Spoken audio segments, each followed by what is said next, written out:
পারমাণবিক স্থাপনায় হামলার জবাবে ইসরায়েল জুড়ে তেহরানের ব্যাপক হামলা, হরমুজ প্রণালী বন্ধে ইরানি পার্লামেন্ট অনুমোদন। শেখ হাসিনা ও সাবেক 3 সিসি সহ 19 জনের বিরুদ্ধে বিএনপির মামলা, পুলিশের জালে সাবেক সিসি কেম নুরুল হুদা। শাপলা প্রতীক সিএসিতে নিবন্ধনের আবেদন এনসিপির, সংস্কার ও বিচারে প্রাধান্য দিয়ে জুলাই সনদ হলেই অংশ নেবে নির্বাচনে। হাসিনা পালালেও দখলবাজিতে সরব বাইন্ডার দিন মোহাম্মদ, অসহায় গণপূর্ত অধিদপ্তর, অভিযোগ পেয়েও নিশ্চুপ গুপ্ত সংকেত পরিদপ্তর। কাফনের কাপড় আতঙ্কে মেহেরপুরের গাংনীর বাসিন্দারা, চিরকুটে লেখা হাসিনা ফিরবে, সন্ত্রাসী চিহ্নিতে মাঠে নেমেছে পুলিশ। এবং ফিফা ক্লাব বিশ্বকাপে 5-2 হারিয়ে প্রথম জয় স্প্যানিশ জায়ান্ট রিয়াল মাদ্রিদের, আরেক ম্যাচে জয় তুলে নিল জুভেন্টাস।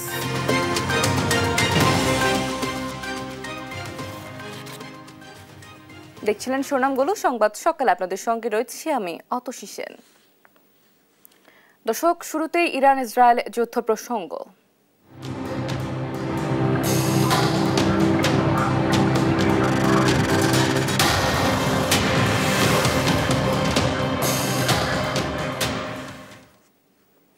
হামলা পাল্টা হামলায় উত্তাল ইরান ইসরায়েল। স্থানীয় সময় সোমবার দখলদার ইসরায়েলকে লক্ষ্য করে ব্যাপক মিসাইল ছুড়েছে ইরান। এতে তেল আবিব সহ ইসরায়েলের 10টি স্থানে বিভিন্ন স্থাপনা ধ্বংস হয়। অন্যদিকে ইরানের রাজধানী তেহরান ও দেশটির পশ্চিমাঞ্চলে হামলা চালিয়েছে ইসরায়েল। দেশটির মধ্যাঞ্চলে ইয়াজাদ প্রদেশে ইসরায়েলি বাহিনী 2টি সামরিক স্থাপনায় হামলা চালালে নিহত হন 9 জন। এদিকে দেশটির রাষ্ট্রীয় ব্রডকাস্টার IIRIB জানিয়েছে, হামলা চালাতে যাওয়া দখলদার ইসরায়েলের একটি হারমেস 900 ড্রোন ভূপাতিত করেছে তেহরান। অন্যদিকে টেলিফোনে মধ্যপ্রাচ্যের বর্তমান পরিস্থিতি নিয়ে আলোচনা করেছেন যুক্তরাজ্যের প্রধানমন্ত্রী কিয়ার স্টারমার ও যুক্তরাষ্ট্রের প্রেসিডেন্ট ডোনাল্ড ট্রাম্প। এ সময় ইরানকে পারমাণবিক অস্ত্র তৈরি না করতে দিতে ঐকমত্যে পৌঁছান দুই নেতা। মার্কিন বিমান হামলার জবাবে ইরানের হরমুজ প্রণালী বন্ধের ঘোষণা দিয়েছে ইরান। এ বিষয়ে অনুমোদন দিয়েছে দেশটির পার্লামেন্ট। ইরানের পারমাণবিক স্থাপনায় মার্কিন সামরিক হামলার প্রতিক্রিয়া হরমুজ প্রণালী বন্ধ করেছে। পারস্য উপসাগর ও ওমান উপসাগরের মধ্যে সংযোগকারী হরমুজ প্রণালী তেল ও গ্যাস সরবরাহ করা হয়। গুরুত্বপূর্ণ তেল পরিবহন রুট হরমুজ প্রণালী বন্ধের কারণে এই অঞ্চলে উত্তেজনা আরও বাড়বে। বিশ্বের প্রায় 20% তেল ও গ্যাস সরবরাহ ব্যাহত হওয়ার ঝুঁকি থাকবে। ইরানে হামলার পর বিশ্বব্যাপী জ্বালানি বাজারগুলি ইতিমধ্যে অস্থির হয়ে উঠেছে। তেলের দাম 10% বেড়ে ব্যারেল প্রতি এখন $77।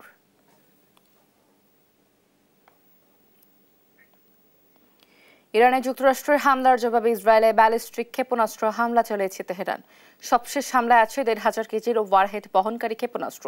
তেল আবিব হাইফায় ব্যাপক ক্ষয়ক্ষতির পাশাপাশি আহত হন অর্ধশতাধিক মানুষ। এদিকে ইরানি পররাষ্ট্রমন্ত্রী আব্বাস আরাকচির দাবি, পরমাণু কর্মসূচিতে হামলা চলে যুদ্ধ উস্কে দিয়েছে যুক্তরাষ্ট্র। লুৎফর কবিরের রিপোর্ট। আয়রন ডোম ফাঁকি দিয়ে ইসরায়েল ভূখণ্ডের আকাশে এভাবেই ছুটছে ইরানের ব্যালিস্টিক ক্ষেপণাস্ত্রের বহর, যা খালি চোখেই দেখা যায় তেল আবিব, হাইফা, জেরুজালেমে। কিছু ক্ষেপণাস্ত্র ইসরায়েলের আকাশ প্রতিরক্ষা ব্যবস্থা ধ্বংস করলেও অধিকাংশই আঘাত হানে ইসরায়েলের গুরুত্বপূর্ণ স্থানে।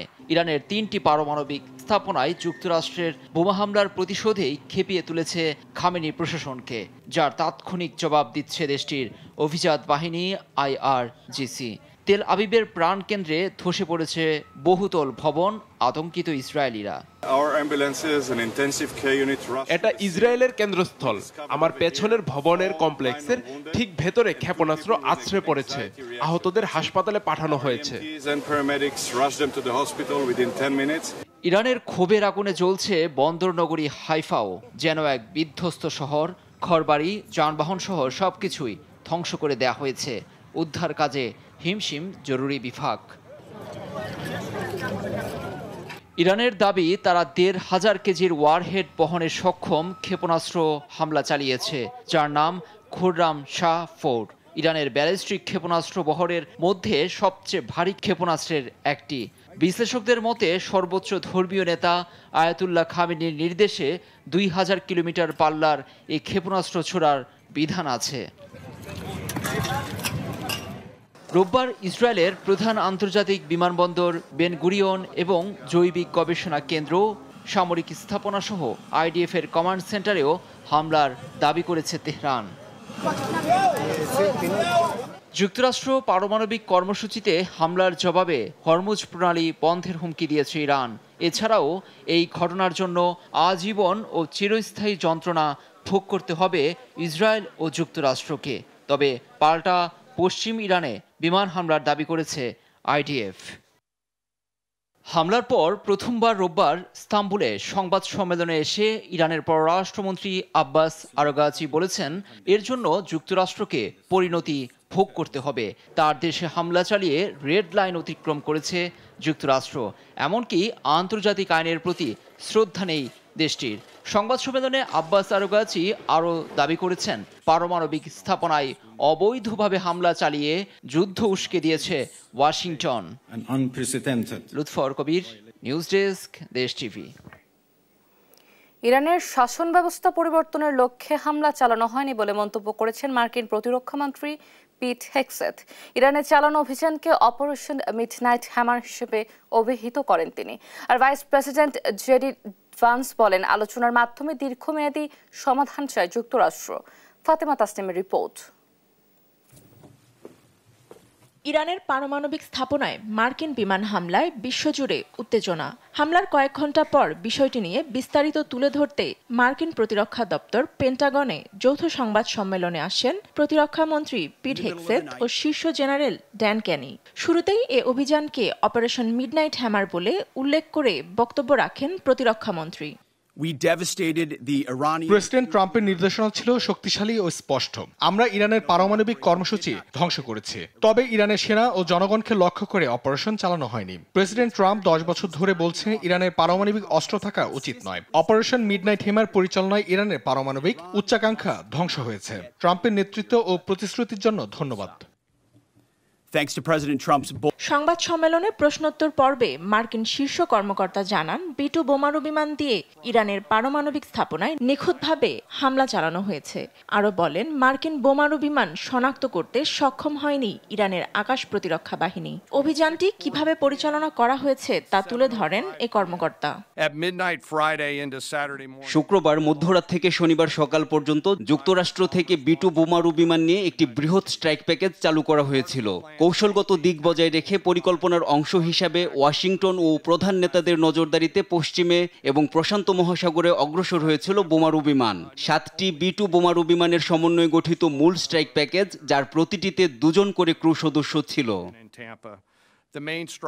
ইরানের শাসন ব্যবস্থা পরিবর্তনের লক্ষ্যে হামলা চালানো হয়নি বলে জানান মার্কিন প্রতিরক্ষা মন্ত্রী। ইরানের পারমাণবিক কর্মসূচি বন্ধ করাই ছিল অপারেশনের মূল উদ্দেশ্য। পেন্টাগনের সংবাদ সম্মেলন শেষে তিনি আরও বলেন, ইরানের জন্য এখনও খোলা আছে আলোচনার পথ। অন্যদিকে ভাইস প্রেসিডেন্ট জেডি ভান্স বলেছেন, প্রেসিডেন্ট ট্রাম্প কূটনৈতিকভাবে সমাধানের আশা রাখেন। ইরানের সঙ্গে দীর্ঘমেয়াদী সমাধান চায় যুক্তরাষ্ট্র। ফাতেমা তাসনিম, নিউজ ডেস্ক, দেশ টিভি। দর্শক, এবার দেশের খবর। গেল 3টি জাতীয় নির্বাচনে অনিয়মের অভিযোগ এনে রাজধানীর শেরেবাংলা নগর থানায় মামলা করেছে বিএনপি। সকালে বিএনপির একটি প্রতিনিধি দল থানায় গিয়ে এই মামলাটি করে। এর আগে প্রধান নির্বাচন কমিশনারের সঙ্গে সাক্ষাৎ করেন তারা। বারবার অভিযোগের পরও কার্যকর ব্যবস্থা না নেয় মামলা করতে হয়েছে বলে জানান বিএনপির নেতারা। তারেক মাহমুদ সুজনের সহযোগিতায় এমএসএমের রিপোর্ট। 2014 সালের জাতীয় নির্বাচনে ভোট জালিয়াতি, 18 নির্বাচনে রাতের ভোট আর 24-এর নির্বাচনের অনিয়ম নিয়ে বারবারই প্রশ্ন তুলে আসছে বাংলাদেশ জাতীয়তাবাদী দল বিএনপি। রোববার সকালে বিএনপির জাতীয় নির্বাহী কমিটির সদস্য সালাউদ্দিন খানের নেতৃত্বে এ বিষয়ে অভিযোগ জানাতে আবারও নির্বাচন কমিশনে যান বিএনপির একটি প্রতিনিধি দল। এ সময় বিএনপি নেতারা জানান, বারবার অভিযোগ করার পরেও তৎকালীন সিএসি ও সংশ্লিষ্টদের বিরুদ্ধে কার্যকর কোনো পদক্ষেপ নেয়নি সরকার। আওয়ামী লীগের তরফ থেকেই আপনার প্রার্থী দিয়ে এবং জাতীয় পার্টি এই কাদেরকে কয়েকটা সিট দিয়ে একটা নাটক, প্রহসন নাটক সাজিয়ে ভোট করেছে। এই যে ভোট তারা করেছে, নির্বাচন কমিশনার সহ তার সহযোগীরা, তাদের বিষয় নিয়ে আমরা একটা অভিযোগ নিয়ে থানায় এবং দুটি অভিযোগ আমরা প্রধান নির্বাচন কমিশনার, বর্তমান প্রধান নির্বাচন কমিশনার, এই মাননীয় প্রধান কমিশনার এবং মাননীয় আপনার সচিব সাহেব ওখানে উপস্থিত ছিলেন, তাদের কাছে আমরা এই জমা দিলাম। পরে প্রতিনিধি দলের সদস্যরা যান রাজধানীর শেরেবাংলা নগর থানায়। সেখানে 2014 সালের নির্বাচনের তৎকালীন সিএসি কাজী রকিবউদ্দিন আহমেদ, 2018 সালের নির্বাচনে তৎকালীন সিএসি AKM নুরুল হুদা ও 2024 সালের নির্বাচনের তৎকালীন প্রধান নির্বাচন কমিশনার কাজী হাবিবুল আউয়াল সহ 24 জনের নাম উল্লেখ করে একটি মামলার আবেদন করেন তারা। শেখ হাসিনার সাবেক যে স্বৈরশাসক যে দিনের ভোট রাতে করে প্রধানমন্ত্রী দাবি করেছে, তার বিরুদ্ধে সহ আমরা একটি মামলার এজাহারের কপি নিয়ে এসেছি। তখন সেই নির্বাচন কমিশনার ওই অভিযোগগুলো আমাদের কোনো অ্যাকশন নেয়নি, সেগুলোর ছায়ালিপি সহ আলামত হিসাবে সহ আমরা মূল একটা এফআইআর ভারপ্রাপ্ত কর্মকর্তা শেরেবাংলা নগর বরাবর আমরা জমা দেব। মামলার আবেদনে 2018 সালে একাদশ জাতীয় সংসদ নির্বাচনে বিএনপি ও ঐক্যফ্রন্টের নেতাকর্মীদের গ্রেপ্তার, গুরুতর জখম ও হত্যার অভিযোগও করা হয়। এ সময় অভিযোগ খতিয়ে দেখা হবে বলে জানান শেরেবাংলা নগর থানার ওসি। এম.এ. আজিম, দেশ টিভি, ঢাকা। রাজধানীর উত্তরা থেকে সাবেক প্রধান নির্বাচন কমিশনার সিসি KM নুরুল হুদাকে গ্রেপ্তার করেছে পুলিশ। রোববার সন্ধ্যায় তাকে উত্তরা পশ্চিম থানায় নেওয়া হয়। এর আগে সকালে শেরেবাংলা নগর থানায় দশম, একাদশ ও দ্বাদশ সংসদ নির্বাচন পরিচালনাকারী কাজী রকিবউদ্দিন আহমেদ, KM নুরুল হুদা ও কাজী হাবিবুল আউয়াল কমিশনের বিরুদ্ধে মামলা করে বিএনপি। দলের জাতীয় নির্বাহী কমিটির সদস্য সালাউদ্দিন আহমেদ মামলাটি করেছেন। মামলাতে সাবেক 3 প্রধান নির্বাচন কমিশনার সহ 24 জনকে আসামি করা হয়। পরে সন্ধ্যায় তাকে পুলিশ হেফাজতে নেওয়া হয়।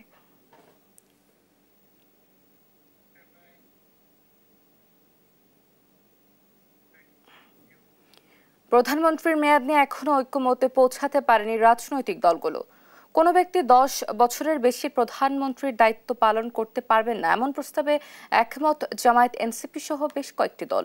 তবে এ নিয়ে আপত্তি জানিয়ে সংস্কারের অন্যান্য ইস্যু প্রধানমন্ত্রীর দায়িত্ব সম্পর্কিত হওয়ায় এনসিসি দ্বিকক্ষ বিশিষ্ট সংসদ নিয়ে ঐক্য করতে প্যাকেজ আলোচনার প্রস্তাব দিয়েছে বিএনপি।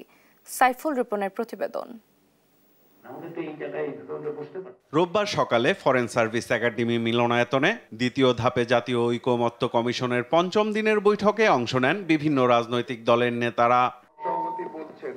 মধ্যাহ্ন বিরতি পর্যন্ত এক ব্যক্তি সর্বোচ্চ কতবার প্রধানমন্ত্রী হতে পারবেন তা নিয়ে মতামত তুলে ধরেন তারা। এক পর্যায়ে কেউ 10 বছরের বেশি প্রধানমন্ত্রীর দায়িত্ব পালন করতে পারবেন না, এমন প্রস্তাব আসে বেশ কয়েকটি দল থেকে। মেয়াদ এবং বার নিয়ে একটা বিতর্ক ছিল, সে আলোচনাটা কিছুটা আমরা সমাধান করে কাছে এসেছি। সর্বোচ্চ 10 বছর তিনি এই দায়িত্বটা তিনি পালন করবেন। দলের নিজস্ব ফোরামে আলোচনা করা এবং দলগুলোর পারস্পরিকভাবে আলাপ আলোচনার মধ্য দিয়ে যথাসম্ভব ঐকমত্যে পৌঁছানোর চেষ্টা করা এবং 2 দিন গ্যাপ দিয়ে আগামী বুধবারে হয়তো আবারও আলোচনায় বসা এবং এইসব প্রশ্নগুলোতে চূড়ান্ত সিদ্ধান্তের জায়গায় আসা, সেই বিষয়ে আসার জন্য এক ধরনের সিদ্ধান্ত হয়েছে। প্রস্তাবের পক্ষে নিজেদের অবস্থান জানায় জামায়াতে ইসলামী ও জাতীয় নাগরিক পার্টি। জীবনে in the whole life time যে কোনো ব্যক্তি 10 বছর ম্যাক্সিমাম প্রাইম মিনিস্টার হিসেবে দায়িত্ব পালন করতে পারবেন, এটা যতবারই হোক। আমাদের 5 ইয়ার্স টার্ম ন্যাচারাল ওয়েতে এটা 2 বার হয়, সুতরাং 2 বারের বেশি পরিপূর্ণ টার্মস যদি পূরণ করেন তাহলে কেউ প্রধানমন্ত্রী হতে পারবেন না। দুনিয়ার বহু দেশে নজির আছে এবং বাংলাদেশের জন্য এটা আমরা অত্যন্ত জরুরি মনে করি। যেই সাংবিধানিক প্রতিষ্ঠানগুলো প্রধানমন্ত্রী বা এক্সিকিউটিভকে অ্যাকাউন্টেবল করার কথা, তাদের নিয়োগের ক্ষেত্রে তো প্রধানমন্ত্রীর যদি হাত না থাকে সেক্ষেত্রে ক্ষমতাটা কমে না, বরং ওই জায়গার ওই জুরিসডিকশনটা থাকারই কথা। তবে এ নিয়ে আপত্তি বিএনপির। দলীয় ফোরামে আলোচনা হবে জানিয়ে দলটির স্থায়ী কমিটির সদস্য সালাউদ্দিন আহমদ বলেন, ন্যূনতম ঐকমত্য হলে রাজনীতিকদের ওপর জনগণের আস্থা বাড়বে। যদি হাউস এটা ডিসাইড হয় সেটা আমাকে আমার দলীয় ফোরামে আলোচনা করতে হবে, কিন্তু এর সাথে আমি কয়েকটা বিষয় বলেছি যে প্রধানমন্ত্রীত্বের মেয়াদ যদি এখানে আপনারা নির্ধারণ করে একমতে আসেন, তবে তার সাথে এনসিসির আলাপটা একই সাথে আনতে হবে। ন্যাশনাল কনস্টিটিউশন কাউন্সিলের যদি প্রধানমন্ত্রীর এখতিয়ারভুক্ত সমস্ত জিনিস যদি একটা অথরিটি পাওয়ার ফাংশন দিয়ে এনসিসি গঠন করা হয় তার সাথে আমরা একমত হতে পারবো না। রাষ্ট্র পরিচালনার মূলনীতি নিয়েও মতামত তুলে ধরেন রাজনৈতিক দলগুলো। 2 দিনের বিরতি দিয়ে বুধবার আবারও আলোচনায় বসবে জাতীয় ঐকমত্য কমিশন। সাইফুল রিপন, দেশ টিভি, ঢাকা। সংস্কার ও বিচার প্রাধান্য দিচ্ছে উল্লেখ করে নাহিদ ইসলাম বলেন, জুলাই সনদ নিশ্চিত হলে এনসিপি নির্বাচন বিষয়ে সিদ্ধান্ত নেবে। দেশের জনগণ এবার ব্যালট বিপ্লবের মাধ্যমে ছাত্র জনতার দল এনসিপিকে ক্ষমতায় নিয়ে আসবে বলে মন্তব্য করছেন দলের মুখ্য সমন্বয়ক নাসির উদ্দিন পাটোয়ারি। বিস্তারিত শিউলি রায়ের রিপোর্টে। রোববার বিকেলে নির্বাচন কমিশনে ত্রয়োদশ জাতীয় সংসদ নির্বাচনে অংশগ্রহণের জন্য নতুন দলের নিবন্ধনের সময়সীমা শেষ দিনে দলের মুখ্য সমন্বয়ক নাসির উদ্দিন পাটোয়ারির নেতৃত্বে নিবন্ধনের আবেদনপত্র জমা দেয় জাতীয় নাগরিক পার্টি। পরে সাংবাদিকদের জানান, কমিশনের নির্ধারিত সব শর্ত পূরণ করা হয়েছে। বলেন, ছাত্র জনতার দল আগামী নির্বাচনে জয়লাভ করে জনগণের আশা আকাঙ্ক্ষা পূরণ করবে। আপনাদের দোয়া এবং আশীর্বাদ আমাদেরকে রাখবেন, সরকার গঠনে সহযোগিতা রাখবেন। ইনশাল্লাহ আমরা এই সরকার গঠন করেই বাংলাদেশে যে জরাজীর্ণ ফেসিবাদী যে বন্দোবস্ত রয়েছে এটাকে বিলোপ করে নতুন একটি সেটেলমেন্টের মধ্যে শক্তিশালী একটি বাংলাদেশ গঠন করব। এই সময় দলের সদস্য সচিব জানায়, প্রতীক হিসেবে শাপলা চেয়েছে দলটি। 3টি প্রতীককে দলের প্রতীক হিসেবে আমরা আবেদন করেছি, কিন্তু আমাদের দলের প্রতীক হিসেবে নির্বাচন কমিশনের থেকে আমাদের প্রত্যাশা হলো নির্বাচন কমিশন দলের প্রতীক হিসেবে আমাদেরকে শাপলা বরাদ্দ প্রদান করবে। তার কিছুক্ষণ পর আরও নথি নিয়ে আবারও নাহিদ ইসলামের নেতৃত্বে কমিশনে আসে দলের নেতাকর্মীরা। এই সময় নাহিদ জানায়, নির্বাচনের জন্য পূর্ণ প্রস্তুতি থাকলেও সংস্কার ও বিচারকেই প্রাধান্য দিচ্ছে এনসিপি। এখনো প্রধান প্রায়োরিটি, প্রধান কাজের জায়গাটা হচ্ছে সংস্কার এবং যে বিচার, সেই বিচারগুলো নিশ্চিত করা এবং গণঅভ্যুত্থানের যে আকাঙ্ক্ষা ছিল, এবং আমরা জানি যে আপনারা জানেন যে জুলাই আসতেছে সামনে, এবং সেই জুলাই মাসে যাতে আমরা আমাদের সে গণঅভ্যুত্থানের আকাঙ্ক্ষাগুলোর যে বাস্তবায়ন, এবং গত 1 বছরের মধ্যে আমরা আসলে কেন পারলাম না, আমাদের সীমাবদ্ধতাগুলো কি, এবং এই সরকার থাকা অবস্থায় সামনের সময়গুলো আমরা কিভাবে কাজে লাগিয়ে সেই দাবিগুলো পূরণ করব, সে বিষয়ে আমরা কাজ করব। শেষ দিনে অর্ধশতাধিক দল নিবন্ধনে আবেদন করে। জনতা পার্টি মহাসচিব শওকত মাহমুদ বলেন, রাজনৈতিক বিধিমালায় যে শর্ত দেওয়া হয়েছে সব প্রতিপালন করেই নিবন্ধনের জন্য জমা দেওয়া হয়েছে। রাজনৈতিক দল নিবন্ধন বিধিমালা যেটা, সেই বিধিমালা 2008-এর, যেটা পরে 2012-তে সংশোধিত হয়েছে, সেই বিধিমালায় যেসব শর্তের কথা বলা হয়েছে সেই সকল শর্ত প্রতিপালন করেই আমরা আবেদনপত্র জমা দিয়েছি। এছাড়া আমজনতা পার্টি, ন্যাশনাল ডেমোক্রেসি পার্টি, জনতা দল সহ আবেদনকারী সব রাজনৈতিক দল নিজ নিজ দলের নিবন্ধন পাবে বলে আশা প্রকাশ করেন। আমরা বিশ্বাস করি গণতন্ত্র, আমরা বিশ্বাস করি বহুদলীয় গণতন্ত্র। যেই আশা আকাঙ্ক্ষা নিয়ে আমরা জনতা দল সৃষ্টি করেছি তার নিবন্ধনের জন্য আজকে আনুষ্ঠানিকভাবে আমরা জমা করলাম। এই ধাপে প্রায় 150 রাজনৈতিক দল নিবন্ধনের জন্য আবেদন করে। শিউলি রায়, দেশ টিভি, ঢাকা। হাসিনা পালালেও অবৈধ দখল ছাড়েনি হাসিনার গণভবনের সাবেক সিনিয়র বাইন্ডার দীন মোহাম্মদ। মতিঝিল সরকারি কলোনির মধ্য দিয়ে তিনি গড়ে তুলেছেন বস্তিঘর। উচ্ছেদ নোটিশ করায় আরো হুমকি ধামকি দিয়ে যাচ্ছেন গণপূর্ত অধিদপ্তরের কর্মচারীদের। গুপ্ত সংকেত পরিদপ্তরকে বিষয়টি জানানো হলেও কোনো ব্যবস্থা নেয়নি তারা। M A আজিমের report. গণভবনে হাসিনার সিনিয়র বাইন্ডার ছিলেন দীন মোহাম্মদ। গণভবনের একজন কর্মচারী হয়েই তিনি যেন ক্ষমতা রাখেন প্রধানমন্ত্রীর। অবসরে গিয়েও তিনি থাকেন মতিঝিল সরকারি কলোনিতে। কলোনির মধ্যে টিনের ছাপরা দিয়ে গড়ে তুলেছেন একাধিক বস্তিঘর, যা রীতিমতো ভাড়া দেন দীন মোহাম্মদ। আপনারা কয় টাকা ভাড়া দেন? আমি কারেন্টের খরচ দিই আর কি। বিদ্যুৎ সংযোগ কে দিছে? উনি দিছে। সরকারি কলোনির মধ্যে তোলা ঘরগুলোর বিদ্যুৎ সংযোগও দেয়া হয়েছে দীন মোহাম্মদের সরকারি বাসভবন থেকে। তার দখল থাবা থেকে বাদ পড়েনি কলোনির পানির পাম্পটিও। দীন মোহাম্মদের দখল অপসারণে 2013 সালেই নোটিশ করে গণপূর্ত অধিদপ্তর। তবে গণভবনের ক্ষমতাকে কাজে লাগিয়ে 12 বছরেও কোনো নোটিশের তোয়াক্কা করেনি তিনি, উল্টো পাম্প চালককে দিয়ে আসছেন হুমকি ধামকি। সে আমার পাম্পের যা এরিয়া আছে উনি দখল করে একের পর এক ঘর তুলে ভাড়া প্রদান করে আসতেছে দীর্ঘ অনেক বছর। কিন্তু আমার অফিস থেকে চিঠি দেওয়ার পরেও সে অফিস থেকে তক্কা তো করেই না, ভাঙেও না, অপসারণও করে না। উনি হচ্ছে গণভবনে চাকরি করে, শেখ হাসিনার পিয়ন। এই জন্য মনে করেন সে আমাদের অফিসে গণপূর্ত বিভাগে তক্কা করে না, কিছু মনেই করে না, ওর কাছে ডন কেয়ার, বিষয়টা এমন। তবে ভাড়া দেওয়ার বিষয়টি অস্বীকার করলেও কাজের লোকের জন্য ঘর তুলেছেন বলে স্বীকার করেন দিন মোহাম্মদ। গণভবনের কথা জানতে চাইলে সটকে পড়েন তিনি। না, দেখছি যে আপনার ঘর থেকে বিদ্যুৎ লাইন এখনো দেওয়া, তাহলে আপনি যদি আগের যে করেছে সেটা যদি দোষারোপ করেন, তাহলে আপনি এখনো কেন বিদ্যুৎ সংযোগ দিয়ে রাখছেন? বিদ্যুৎ কাজের একটা বুয়া থাকে না, তারা কিন্তু সেটা বলেনি। আচ্ছা, আপনি যেটা বলছেন না তাদের কথার সাথে কিন্তু মিল নাই। কি বলছে? আপনার কাজের বুয়া থাকে সেটা কিন্তু তারা বলেনি। আচ্ছা, কি বলছে? এখন আমার কথা হচ্ছে যে ধরেন আমরা যেটা দেখলাম যে আপনাকে গণপূর্ত থেকেও একাধিক নোটিশ করা হয়েছে, কিন্তু তারপরেও আপনি এই ভবনগুলো অপসারণ করছেন না, কোচিং সেন্টারে ভাড়া ভাঙে দিতে চাইছে, ভাঙে দে। আমি এরা করিনি, ওরা চিঠি দিয়েছে তো ভাঙে দিতে চাইছে, ওরা ভাঙে দে। আপনি কি গণভবনের দায়িত্বে এসেছিলেন? গণভবনে চাকরি করতেন? আমি প্রতিরক্ষা মন্ত্রণালয়ের গুপ্ত সংকেত। সে ডিউটিটা কোথায় ছিল? দিন মোহাম্মদের এমন ক্ষমতার অপব্যবহার সম্পর্কে গুপ্ত সংকেত পরিদপ্তরকেও জানিয়েছে গণপূর্ত অধিদপ্তর। তবে তাদের পদক্ষেপ সম্পর্কে জানতে গেলে ক্যামেরার সামনে কথা বলেননি কেউ। মোবাইল ফোনে জানান তাদের অবহিত করা হয়েছে, ব্যবস্থা নিতে বলেনি গণপূর্ত, তাই তারা কোনো ব্যবস্থা গ্রহণ করেননি। গণপূর্ত তো আমাদেরকে ওইভাবে কোনো ব্যবস্থা গ্রহণ করতে বলেনি। গণপূর্ত আমাকে বিষয়টা অবগত করছে। তো অবগত করা আর কার্যক্রম গ্রহণ করা দুইটার মধ্যে পার্থক্য আছে না?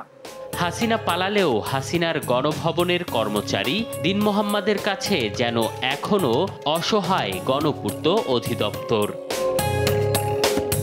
এম এ আজিম, দেশ টিভি, ঢাকা। দেখছেন সংবাদ সকাল। দর্শক, ফেনীর ফুলগাজীতে মুহুরী ও সেলোনিয়া নদীর দুই স্থানে বাঁধ ভেঙে প্লাবিত হওয়া ৫টি গ্রামের পানি নামার সাথে ফুটে উঠেছে ক্ষয়ক্ষতির চিত্র। আরো জানাতে সরাসরি যুক্ত হচ্ছেন আমাদের সহকর্মী তোফায়েল আহমেদ নিলয়। আমরা যুক্ত হচ্ছি তার সাথে। নিলয়, এখন কি পরিস্থিতি দেখছেন সেখানে? আসলে ক্ষয়ক্ষতির পরিমাণটা আসলে কেমন? সবশেষ কি তথ্য রয়েছে আপনার কাছে, বিস্তারিত জানাবেন নিলয়। অতসী, ধন্যবাদ আপনাকে। আপনি যে ক্ষয়ক্ষতির কথা বলছেন সে বিষয়ে আমরা এখানকার উপজেলা প্রশাসনের সাথে কথা বলেছি এবং কৃষি এবং মৎস্য কর্মকর্তাদের সাথে কথা বলেছি। তারা আসলে বলছে যে এই যে ফুলগাজী সদর ইউনিয়নের যে উত্তর বরিয়াতে যে ভাঙনটি সৃষ্টি হয়েছিল গত 19 জুন, তারপর থেকে আসলে এই এলাকায় 5টি গ্রাম প্লাবিত হয়। তবে সেই যে গ্রামগুলো প্লাবিত হয়েছিল সেই গ্রামগুলোর মধ্যে সড়ক এবং কৃষি এবং মৎস্যের ক্ষতি না হলেও কিছু মানুষের আসবাবপত্র, যেমন মানুষের ঘর বাড়ি কিছু ক্ষতি হয়েছে বলে কিন্তু এখানকার মানুষ বা স্থানীয় প্রশাসন বলছে। তবে এর বাইরে আমরা যেটি দেখেছি, এখানে যে বন্যা নিয়ন্ত্রণ যে বাঁধ রয়েছে সেটি মেরামত কাজ করছে পানি উন্নয়ন বোর্ড। আমি এই মুহূর্তে রয়েছি সেই মেরামত কার্যক্রম যে জায়গায় চলছে সেই স্থানটিতে। আমরা দেখেছি যে গত 3 দিন যাবত এখানে এই বন্যা নিয়ন্ত্রণ যে বেড়িবাঁধ সেটি মেরামতের কাজ করছে পানি উন্নয়ন বোর্ড। এখানে বিশেষ করে যে গত 2 দিন নদীতে পানির স্রোত বেশি থাকার কারণে এখানে অনেকটা কার্যক্রম তাদের বাধাগ্রস্ত হয়েছে, যার ফলে আসলে কাজের গতি তেমনটা হয়নি। এখনো পর্যন্ত আমরা দেখেছি যে এখানে যে বাঁধটি ভেঙেছে এটি হচ্ছে 20 মিটার বাঁধ ভাঙা। এই 20 মিটারে প্রায় তারা 25 থেকে 30 জন শ্রমিক দিয়ে গত 3 দিন যাবৎ দিনরাত কাজ করছে। তারপরে তারা নদীর পানির স্রোতের কারণে কিন্তু অনেকটা কাজ তাদের প্রতিবন্ধকতা সৃষ্টি হয়েছে। তবে আমরা দেখেছি নদীর ভিতরে তারা 2টি ড্রেজার মেশিন বসিয়েছে। সেই ড্রেজার মেশিনের মাধ্যমে এখানে বালু উত্তোলন করে এই ভাঙা স্থানটি মেরামত করছে। পাশাপাশি এখানে জিও ব্যাগের মাধ্যমে এই ভাঙন রোধের তারা চেষ্টা করছে। তবে আমরা দেখেছি যে এখানকার স্থানীয়রা বারবার সবসময় অভিযোগ করে আসে যে মুহুরী, কহুয়া এবং সিলোনিয়া নদীর যে নদীগুলো রয়েছে এগুলো শুরুতেই যদি যেমন বলি পরশুরাম অংশে কিছু কিছু এলাকায় 100 মিটার থাকলেও সেটি ফুলগাজী অংশে এসে কোথাও 20 মিটার বা কোথাও 40 মিটারে এসে দাঁড়িয়েছে, যার কারণে কিন্তু এই ফুলগাজী অংশটা বেশি ভাঙে। এখানকার মানুষ বলছে যে এই পানি উন্নয়ন বোর্ড যদি এই নদীগুলোকে ভাঙা স্থানগুলো যদি মেরামত করে এবং নদীগুলো যদি সংরক্ষণ করে, অর্থাৎ যে গভীরতা সেটি যদি খনন করে, তাহলে কিন্তু এই এলাকার মানুষের যে দীর্ঘদিনের দুর্ভোগ সেটি কিন্তু অনেকটা লাঘব হবে। আর এছাড়া নদীতে আগাছাগুলো কিন্তু পরিষ্কার করে দিলে কিন্তু পানি নিষ্কাশন সহজ হবে বলে কিন্তু তারা মনে করছে। তো এই ছিল আমার কাছে বন্যার সর্বশেষ তথ্য বাঁধভাঙা নিয়ে। নিলয়, ধন্যবাদ আপনাকে। দর্শক, ফেনীতে নদী ভেঙে লোকালয় প্লাবিত হয়, ব্যাপক ক্ষয়ক্ষতির সম্মুখীন হচ্ছেন স্থানীয়রা। সে বিষয়ে বিস্তারিত জানাচ্ছিলেন আমাদের সহকর্মী তোফায়েল আহমেদ নিলয়। দুর্বৃত্তের রেখে যাওয়া বোমা সদৃশ বস্তু, চিরকুট ও কাফনের কাপড়ে আতঙ্কে মেহেরপুর জেলার গাংনী উপজেলার বাসিন্দারা। এসব চিরকুটে শেখ হাসিনা ফিরে আসবে শীঘ্রই এবং বিএনপির কেউ পার পাবে না বলে হুমকি দেয়া হয় স্থানীয়দের। আক্তারুজ্জামানের রিপোর্ট, জানাচ্ছেন নুসরাত শোভা। বোমা আতঙ্কে দিন কাটাচ্ছেন মেহেরপুরের গাংনী উপজেলার বাসিন্দারা। জেলার বেশ কিছু বাড়িতে একের পর এক বোমা সদৃশ বস্তু, চিরকুট ও কাফনের কাপড় রেখে হুমকি দিয়ে যাচ্ছে দুর্বৃত্তরা। এসব চিরকুটে শেখ হাসিনা ফিরে আসবে শিগগিরই এবং জেলার বিএনপির কেউ পার পাবে না বলে হুমকি দেয়া হচ্ছে। গাংনী পৌর শহরের চৌগাছা গ্রামের ব্যবসায়ী জয়নাল আবেদিনের বাড়ির গেটে দুটি বোমা, কাফনের কাপড় ও চিরকুট রেখে যায় সন্ত্রাসীরা। এছাড়া এলাঙ্গি গ্রামে সুমনের বাড়িতে, গোপালনগরের বিএনপি নেতা রবিউল ইসলামের দোকানের সামনেও এসব জিনিস রেখে যায় অজ্ঞাতনামারা। এছাড়াও উপজেলার বিভিন্ন স্থান থেকে 4 মাসে প্রায় 14টি হাত বোমা সদৃশ বস্তু উদ্ধার করেছে পুলিশ। বোম একটা পড়েছিল এখানে, তবে বোম দেখে আমাদের মধ্যে একটা আতঙ্ক সৃষ্টি হয়েছে। সকালবেলায় সে বোমটা ধরেন পাওয়া গেছে, আমার গ্রামের লোক তখন আতঙ্ক আছে, পুলিশ এখন বাইর করতে পারেনি। উদ্ধার করা বস্তু বোমা কিনা তা পরীক্ষা করে সন্ত্রাসীদেরকে চিহ্নিত করতে মাঠে কাজ চলছে বলে জানিয়েছে পুলিশ। বিভিন্ন জায়গায় বোমা সদৃশ বস্তু পাওয়া যাচ্ছে আর কি। আমরা এগুলো যখন সংবাদ পাই ঘটনাস্থলে গিয়ে এগুলো আমরা রিকভারি করে নিয়ে এসে পরীক্ষার জন্য বিজ্ঞ আদালতের অনুমতি সাপেক্ষে আমরা পরীক্ষা করে দেখছি এটা আসলে বোমা কিনা বা অন্য কোনো কিছু কিনা। দ্রুত দুর্বৃত্তদের চিহ্নিত করে আইনের আওতায় আনার দাবি স্থানীয়দের। নিউজ ডেস্ক, দেশ টিভি। স্বাধীনতার এত বছরে উন্নয়নের ছোঁয়া লাগেনি মৌলভীবাজারের শমশেরনগর রেল স্টেশনে। এর ভবনটি জরাজীর্ণ হয়ে পড়েছে। যাত্রীরা স্টেশনের সুবিধা থেকে বঞ্চিত হচ্ছেন, আর নজরদারির অভাবে স্টেশনের জায়গা দখল করে নিচ্ছে একটি পক্ষ। সালে এলাহি কোটির তথ্যচিত্রে জানাচ্ছেন সালমা জাহান।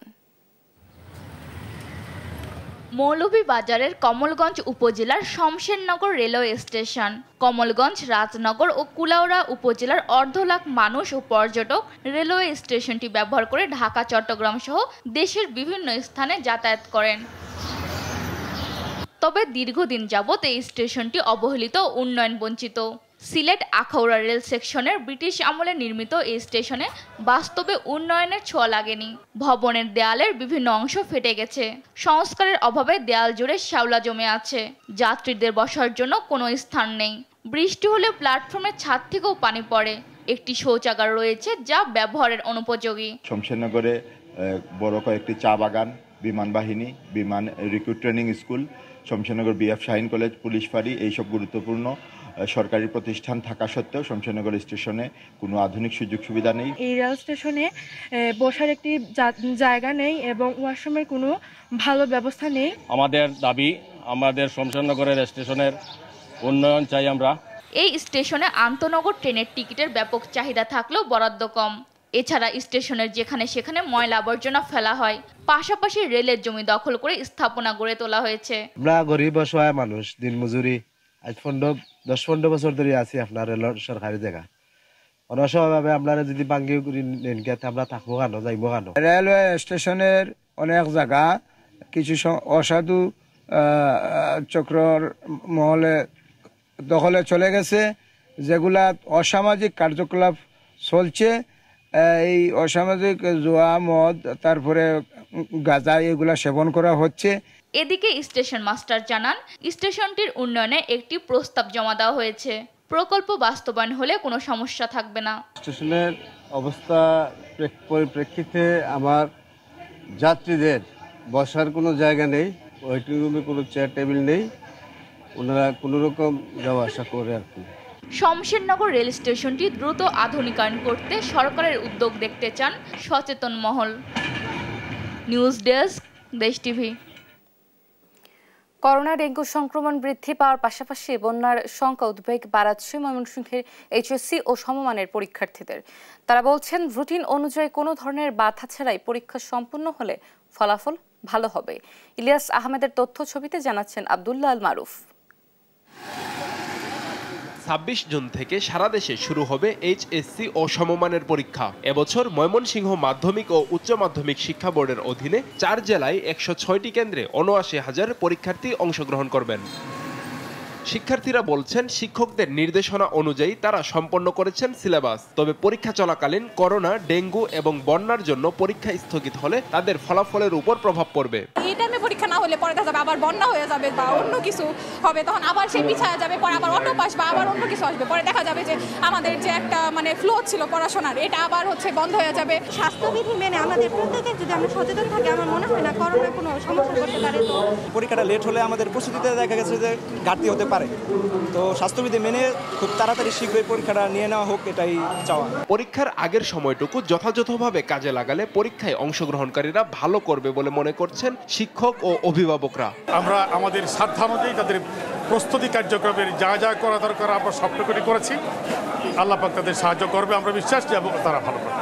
রিভিশন করলে মনে হয় তারা আরো ভালো রেজাল্ট করতে পারবেন ইনশাআল্লাহ। করোনা, ডেঙ্গু সংক্রমণ বৃদ্ধি পাওয়ায় স্বাস্থ্যবিধি নিশ্চিত করে সকল পরীক্ষা কেন্দ্র প্রস্তুতের কথা জানান মাধ্যমিক ও উচ্চ মাধ্যমিক শিক্ষা বোর্ডের কর্মকর্তারা। ডেঙ্গু প্রতিরোধের জন্য পরিষ্কার পরিচ্ছন্নতা প্লাস মশক নিধন স্প্রে করা, আর করোনার জন্য মাস্ক পরা এবং কেন্দ্রে পর্যাপ্ত পরিমাণ স্যানিটাইজার রাখা, এ ব্যাপারে আমাদের নির্দেশনা ইতিমধ্যে দেওয়া হয়েছে এবং মত বিনিময় সবাই ওই নির্দেশনা দেওয়া হবে। করোনা যেহেতু আছে এখন, এই ক্ষেত্রে যে স্বাস্থ্যবিধি যে বিষয়টা আছে, মাস্ক ব্যবহার করা, আপনার স্যানিটাইজার ব্যবহার করা, একটু দূরত্ব মেনটেন করা, এগুলো করতে হবে। করোনা সংক্রমণ রোধে কেন্দ্রে ঢোকার সময় পরীক্ষার্থী সহ সংশ্লিষ্ট সবার মাস্ক পরা বাধ্যতামূলক করে হ্যান্ড স্যানিটাইজার ব্যবহারের নির্দেশনা দিয়েছে শিক্ষা বোর্ড। নিউজ ডেস্ক, দেশ।